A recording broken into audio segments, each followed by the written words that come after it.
আজকে কথা বলবো আমাদের জাতীয় কবি বা ন্যাশনাল পোয়েট কাজী নজরুল ইসলাম। আজকে তার জন্মদিন। আজকের এই ভিডিওটা তাকেই ডেডিকেট করা। নজরুল, তাকে নিয়ে কথা বলার অনেক কিছু আছে। বাংলার বুকে যত সাধক লোক আছে তার মধ্যে অন্যতম হচ্ছে কাজী নজরুল ইসলাম। এই লোকটাকে যদি ঠিকঠাক গাইড করা যেত, প্যাট্রোনাইজ করতো, বা তার পিছনে যদি ঠেসান দেওয়া খুঁটি থাকতো, তাকে গাইড করা যাইত, তাহলে বিশ্বের দরবারে শেক্সপিয়রের যে অবস্থান সারা পৃথিবীতে লিটারেচারে, তারও সে অবস্থান হতো।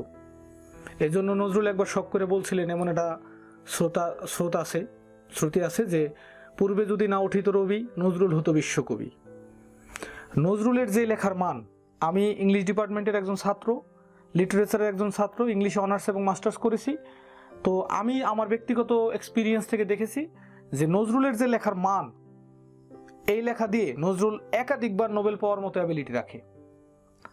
রবি ঠাকুরের সাধারণ লেখা দিয়ে যদি সে নোবেল পায়, গীতাঞ্জলি দিয়ে, তাহলে নজরুলের এমন একাধিক লেখা আছে যে লেখা দিয়ে নোবেলকে হোল্ড করা যায়। নজরুলের এমনও দু একটা কবিতা আছে যে একটা কবিতা দিয়ে নোবেলকে এঙ্গেজ করা যায়। নজরুল বিশ্বমানের মেধা। আমরা হয়তো Shakespeare, Shelley, Keats, Christopher Marlowe, Arthur Miller, বিভিন্ন নাম করা লেখক এবং তাদের বই সম্পর্কে আমরা জানি। আমরা লর্ড বায়রন সম্পর্কে জানি, ইংল্যান্ডের জাতীয় কবি। আমরা শেক্সপিয়র সম্পর্কে জানি। লর্ড বায়রন ইংল্যান্ডের বিদ্রোহী কবি, শেক্সপিয়রকে জাতীয় কবি ধরা হয়। আমরা ডিএস লরেন্সকে চিনি, আরও অনেক বিখ্যাত মানুষকে আমরা চিনি। কিন্তু নজরুল আমাদের নিজেদের প্রতিভা। একটা মানুষ 22 বছর বয়সে যেই বিশ্ব জ্বালাময়ী কবিতা লিখেছেন, এটা পৃথিবীর ইতিহাসে বিরল।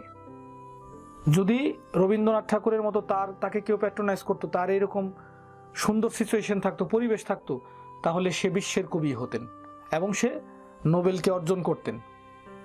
আর ইংরেজরা যদি তাকে বিশেষভাবে সহযোগিতা করতেন, ইংরেজরা তো তাকে সহযোগিতা দূরের কথা, কারো কারো মত আছে, নজরুল গবেষকদের মতে ইংরেজদের অত্যাচারেই তার এই করুণ পরিস্থিতি হয়েছে। একটা লোক 22 থেকে 30 বছরের ভিতরে যেই লেখা লিখেছে, তার বিখ্যাত কিছু কবিতা আছে, লেখা আছে, মানুষ, রাজবন্দির জবানবন্দি, এরকম বিখ্যাত অনেক লেখা আছে। যেমন আমাদের একটি গান খুব ইন্সপায়ার করে, দুইটা গান আমাদের দেশে খুব চলে নজরুলের লেখা। নজরুলের অসংখ্য গান আছে, কিন্তু দুইটা গান বা কবিতা যেটাই বলেন, একটা হচ্ছে চল চল, এটা হচ্ছে আরেকটা গান আছে যেটা ঈদের সময় চলে, রমজানের ওই রোজার শেষে এলো খুশির ঈদ। তো নজরুলের বিষয়টা যেন বলতে হবে যে নজরুল 43 বছর বয়সে বা 40 বছর বয়সে যে বাকরুদ্ধ হলেন, অল্প দিনই তার মেধাটা শেষ হয়ে গিয়েছে অসুস্থতার কারণে। যদিও তার সম্পূর্ণ ভালোভাবে চিকিৎসাটা হয়নি, তার চিকিৎসা ব্যবস্থার যথেষ্ট ঘাটতি ছিল। তাই আমার ব্যক্তিগত মতামত, আমরা সারা পৃথিবীতে যে লিটারেচার পড়ি, যে সাহিত্য পড়ি, আজকে আমরা যেভাবে শেক্সপিয়রকে, যেভাবে আমরা ফ্রান্সিস বেকনকে, বেঞ্জামিন ফ্র্যাঙ্কলিনকে আমরা যেভাবে স্মরণ করি, শেলিকে, কিটসকে আমরা যেভাবে স্মরণ করি, ঠিক নজরুলকে আসলে আমাদের এইভাবে স্মরণ করা হয় না, মানে নিজেদের প্রতিভা। আমার মতে ভারতবর্ষে যতজন সাধক জ্ঞানী মানুষ তৈরি হয়েছে, বিদ্যাসাগরের পরে, একমাত্র ঈশ্বরচন্দ্র বিদ্যাসাগরের পরে নজরুলকে ধরা যায়। সেটা আপনি মেধার বিচারে বলেন, যে কোনো মানবিকতার বিচারে বলেন, নজরুলের হয়তো ডিগ্রি নেই, প্রাতিষ্ঠানিক কোনো ডিগ্রি নেই, সে কোনো স্কুল, কলেজ, ইউনিভার্সিটি বা মাদ্রাসার ডিগ্রি নেই, যদিও সে এসএসসি পাস করতে পারেনি এমন একটা শ্রুতি আছে, কিন্তু তার যে লেখার মান, তার যে কোয়ালিটি, তার যে ব্রেন, এইটা ইন্টারন্যাশনালি বিট করার মতো ক্ষমতা রাখে। এইটা আমরা একবারে ওপেনলি বলতে পারি, নজরুল আসলে সেই সিচুয়েশনটা হোল্ড করতে পারেনি। সে যদি আর 20টা বছর সুস্থভাবে জীবনযাপন করতে পারতেন, তাহলে বাংলাদেশের এই লেখার মান বিশ্বের দরবারে ছড়িয়ে যেতেন। নজরুলের কোনো লেখা সেইভাবে ট্রান্সলেশন হয়নি। বিশ্বের দরবারে একজন মানুষকে যদি আমরা এক্সটেন্ডেড করতে চাই, তাহলে ইংরেজির মাধ্যমে সেটা করতে হবে। নজরুলের এমনও লেখা আছে, যদি এটাকে ট্রান্সলেশন করা যায়, ট্রান্সলেট করে সারা পৃথিবীতে ছড়িয়ে দেওয়া যায়, তখন মানুষ বুঝতে পারবে যে আসলে নজরুল কি। আমরা শেক্সপিয়রকে কিভাবে জানলাম, আমরা কিটস কি, শেলি কি, আমরা কিভাবে জানলাম?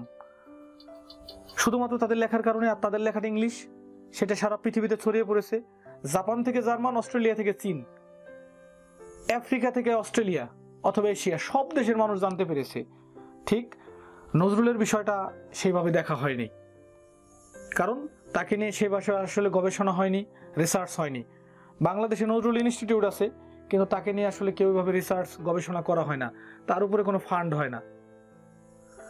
তাই এই চিরদুঃখী, আমরা একটা কথা জানি, ফ্রান্সের একজন বিখ্যাত শিল্পী আছে যার নাম ভিনসেন্ট ভ্যান গোগ। উনি ওনার মৃত্যুর পরে বিখ্যাত হয়েছিলেন। আমারও তাই ধারণা যে নজরুল তার জীবদ্দশায় আসলে প্রাপ্য সম্মানটি পায়নি।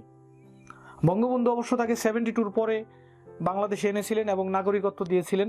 অবশ্য তখন কবি ছিলেন নির্বাক। নজরুলের একটা বিশেষ কবিতা আছে মানুষ, এই কবিতাটা শুনতে পারেন। আরো অসংখ্য কবিতা আছে নজরুলের একটা বিখ্যাত কবিতা আছে সাধুর নগরে বেশ্যা মরেছে। এমন অনেক বিখ্যাত লেখা আছে যেটা আমরা এখন অনেকে জানি, অনেকে জানি না। যেমন রাজবন্দির জবানবন্দিটা শুনতে পারেন, এটাও একটি বিখ্যাত লেখা। তাই নজরুল সম্পর্কে এখানে কথাবার্তা বললাম। আমি স্পেশালি ব্যক্তিগতভাবে নজরুলকে, আমার দৃষ্টিতে অন্য লেখকের তুলনায় নজরুল এগিয়ে আছে। এটা আমার ব্যক্তিগত ওপিনিয়ন বা এটা আমার সার্ভে। আমি ব্যক্তিগতভাবে নজরুলকে শেক্সপিয়ারের সমতুল্য মনে করি, কারণ সে আমার দেশের গর্ব এবং সারা বিশ্বের সাথে বিট করার মতো লেখা তার। এটা আমার ব্যক্তিগত ওপিনিয়ন।